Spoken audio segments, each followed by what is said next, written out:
साथियों, आपका अपने यूट्यूब चैनल में हार्दिक स्वागत है। साथियों, आज हम आगामी माह में आयोजित होने वाली उत्कृष्ट विद्यालय या मॉडल स्कूल की जो प्रवेश परीक्षा है उसको लेकर जो महत्वपूर्ण प्रश्न हैं उन पर चर्चा करेंगे। ये जो प्रश्न हैं आगामी परीक्षा को लेकर बहुत ही इम्पोर्टेंट हैं और इनसे परीक्षा में सवाल पूछे जाने की संभावनाएं अत्यधिक हैं। साथ ही इसके पहले की वीडियो में हमने हिंदी भाषा और अंग्रेजी भाषा, विज्ञान, गणित और सामान्य जीके की वीडियो चैनल पर अपलोड कर दिए हैं, आप जाके देख सकते हैं।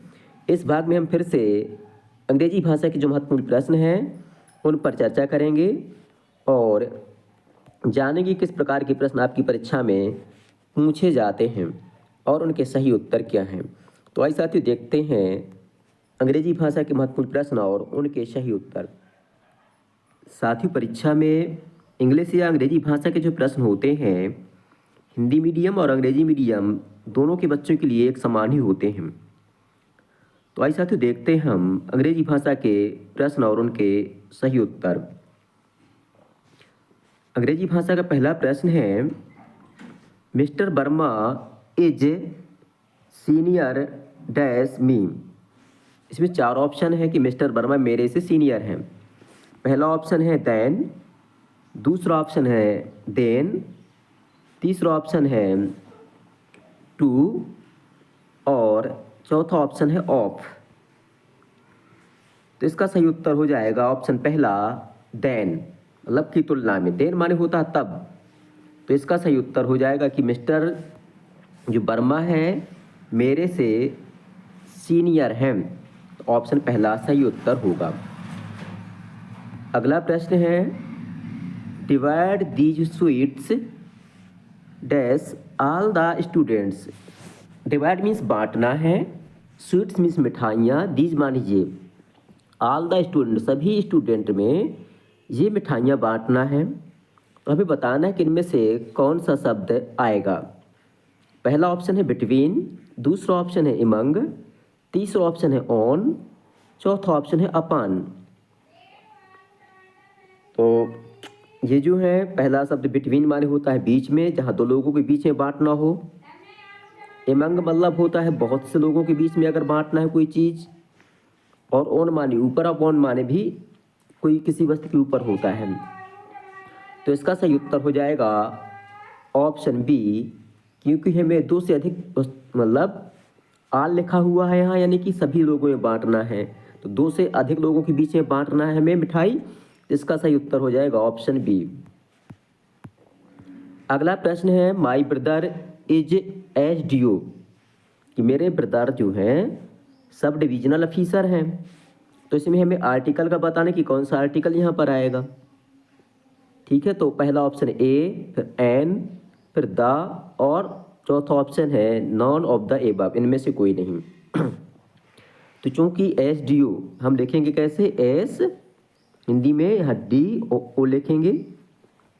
तो यहाँ चूंकि है तो कॉन्सोनेंट ही एस, पर जब इसको बोलते हैं तो एस बोलते हैं, मतलब ए से बोलते हैं। तो ये वोवेल्स का उच्चारण होता है हिंदी में। जहाँ वोवेल्स का उच्चारण हो या वोवेल से शुरू हो वर्ड, उसके पहले किसका प्रयोग होता है, एन का प्रयोग होता है। जो कॉन्सोनेंट का उच्चारण करे या कॉन्सोनेंट से शुरू हो तो वहाँ एन का ए का प्रयोग होता है। तो इसका सही उत्तर हो जाएगा ऑप्शन बी, NSDO।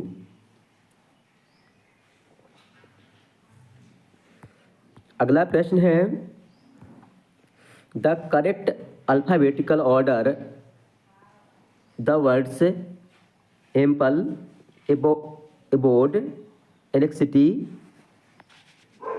एपिटाइट।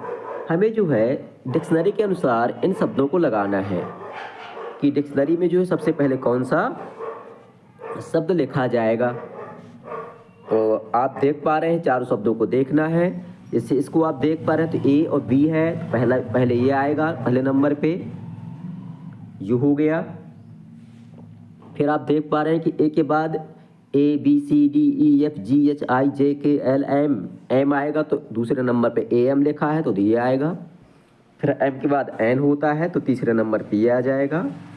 और चौथे नंबर पे ए पी मतलब बाद में आएगा तो यह चौथे नंबर पे आ जाएगा। तो आप देख पा रहे हैं कि पहले नंबर पे एबोर्ड लिखा है, एम्पल लिखा है, फिर नेक्स्टी लिखा है, फिर एपिटाइट लिखा है, एपिटाइट। तो ऑप्शन सी हमारा सही उत्तर होगा। तो इस प्रकार के सवाल ही परीक्षा में पूछे जाते हैं, जिनकी आप प्रैक्टिस कर लें या एक बार देख लें कि डिक्शनरी में किस प्रकार से शब्द व्यवस्थित होते हैं। जो अल्फ़ाबेटिकल क्रम होता है उसी के अनुसार शब्द व्यवस्थित होते हैं। तो हम इसमें देखते क्या है कि जैसे पहले ए सब में लिखा हुआ है, तो ए को छोड़ लेंगे। इसके बाद हम दूसरा वर्ड देखेंगे कि बी, जो अल्फ़ाबेट होती है ABCD होती है, उसमें कौन सा पहले शब्द आएगा, तो बी पहले आएगा, तो बी वाला हो गया पहले। फिर एन आता है, एम आता है अल्फ़ाबेट में, तो दूसरे नंबर पे यू हो गया। फिर एन आता है तो तीसरे नंबर पे यू हो गया। फिर पी आता है तो चौथे नंबर पे यू हो गया।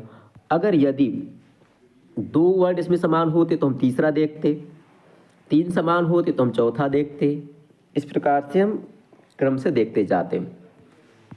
अगला प्रश्न है, find out the odd one of the following. हमें जो है ओड माने विषम होता है, इनमें से जो सबसे अलग है उसको हमें अलग करना है।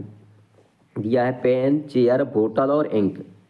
कि कौन अलग है, पेन अलग है कि चेयर अलग है, बोतल और इंक अलग है, ये हमें पता करना है।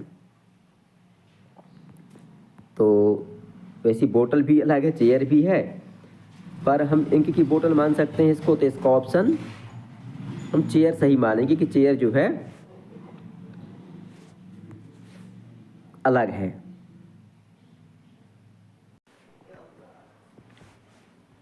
भाई इसमें चार ऑप्शन दिए हैं। पेन, पेन माने पेन हो गया कलम, इंक माने स्याही हो गई, और चेयर और बोतल है। तो बोतल को हम यहाँ इंक बोतल मान सकते हैं, जो उसकी स्याही है बोतल की, मतलब जिसमें स्याही भरी जाती है, उसको मान सकते हैं। मतलब तीनों जो आइटम्स हैं, पेन है, बोतल है और इंक है, इन ये लिखने से संबंधित हैं। परंतु चेयर अलग है, चेयर बैठ का काम, मतलब चेयर में बैठा जाता है। तो ऑप्शन बी हम सही मान सकते हैं। अगला प्रश्न है, द अपोजिट ऑफ इंक्लूड। हमें इंक्लूड का विलोम बताना है। इंक्लूड मीन्स होता है शामिल करना, इसका उल्टा क्या होगा? तो स्वाभाविक है इसका उल्टा हो जाएगा ऑप्शन पहला, एक्सक्लूड मतलब बाहर करना। ऑप्शन ए सही उत्तर होगा। अगला प्रश्न है, इज द साइलेंट लेटर इन नी। इसमें साइलेंट मतलब जिसका उच्चारण नहीं होता, वह अक्षर कौन सा है? के है कि एन है, डबल ई है कि ई है? तो आप जानते हैं इसमें जैसे के का उच्चारण नहीं हो रहा है, हम नी बोल रहे हैं, इसको क्या बोल पढ़ रहे हैं? नी। नी, नी मतलब घुटना। जैसे नॉलेज, KNOWLEDG होता है, तो हम जो है जैसे नो लिखते हैं कि नो, इसको पढ़ते कि नो थोड़ी पढ़ते हैं, इसको पढ़ते हैं नो। के साइलेंट रहता है। आवर, HOUR, अपर बोलते हैं इसको, हवर नहीं बोलते। तो एच इसमें साइलेंट रहता है, जिसका उच्चारण नहीं होता। तो ऑप्शन पहला इसका सही उत्तर हो जाएगा। अगला प्रश्न है, the female gender of tiger. Tiger मतलब बाघ का स्त्रीलिंग क्या है? सी टाइगर है, टाइग्रेस है, टिगरी है, टाइग्रेसिस है, टाइग्रेस। तो आप जानते हैं टाइगर का विलोम टाइग्रेस होता है, मतलब बाघिन होता है। अगला है, the plural word of child, मतलब बहुवचन हमें बताना है, एक वचन से बहुवचन। कि चाइल्ड माने बच्चा होता है, तो हमें इसकी स्पेलिंग सही पता होनी चाहिए। तो इसका विलोम शब्द हो जाएगा, मतलब बहुवचन हो जाएगा चिल्ड्रन। चिल्ड्रैन नहीं होता यहाँ, न चाइल्ड होता। ठीक है, तो ऑप्शन बी हमारा सही उत्तर होगा। अगला है, animal that can live both land and water. मतलब वह जानवर जो दोनों जगह रह सके। कहाँ? लैंड मतलब जमीन में भी, और वाटर मीन्स पानी में भी। मतलब अनेक शब्दों में एक शब्द दिया गया है कि वो कौन सा जीव उसे बोलते हैं जो दोनों जगह रह लेता है। तो इसका सही उत्तर है एम्फीबियन, मतलब जैसे मेढक वगैरह हैं। ठीक है, तो मेढक कहाँ रह लेता है? पानी में भी रह लेता है और ज़मीन में भी रह लेता है। तो उभयचर बोलते हैं हिंदी में इसको, उभयचर, जो दोनों जगह रह सकता है। तो ऑप्शन बी हमारा सही उत्तर होगा। अगला प्रश्न है, द रेमिंग वर्ड ऑफ साइन। मतलब रेमिंग वर्ड मतलब जिसके उच्चारण एक जैसे हों। तो ऑप्शन दिए इसमें नून, डार्क, नाइन और नोज। तो यहाँ देखो साइन, ऐसा आ रहा साइन।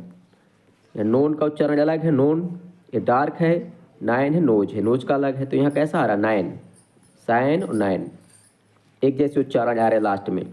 तो ऐसे वर्डों को बोलते हैं रेमिंग वर्ड। तो ऑप्शन सी हमारा सही उत्तर हो जाएगा। अगला प्रश्न है the noun form of great. Great का जो है संज्ञा फॉर्म क्या होगा, संज्ञा रूप क्या होगा, ये हमें बताना है।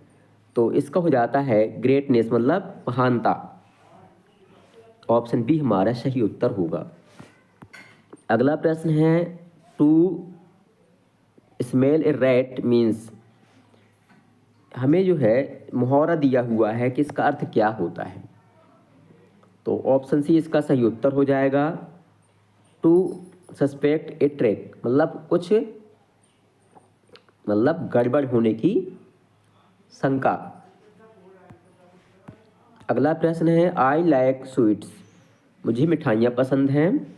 द करेक्ट नेगेटिव सेंटेंस, हमें इसका नकारात्मक वाक्य बनाना है, मतलब नेगेटिव सेंटेंस बनाना है। 4 ऑप्शन है I does not like sweet, I do not like sweet, I not like sweet, I like not sweet. तो आप जानते हैं आई के साथ जो है डज का प्रयोग नहीं होता है, प्रेजेंट इंडिफिनिट टेंस है ये। तो आई के साथ डज का प्रयोग होगा नहीं, तो ये होगा नहीं। अब यहाँ आई के साथ क्या होगा, I do not like sweet. तो ऑप्शन बी हमारा सही उत्तर हो जाएगा। इस भाग का लास्ट प्रश्न है the past participle of know. देखो यहाँ भी साइलेंट है एन, हमें जो है क्रिया का तीसरा रूप बताना है नो का, कि नो का क्या हो जाएगा। तो नो का जो क्रिया का तीसरा रूप होता है वह जो है नॉन होता है।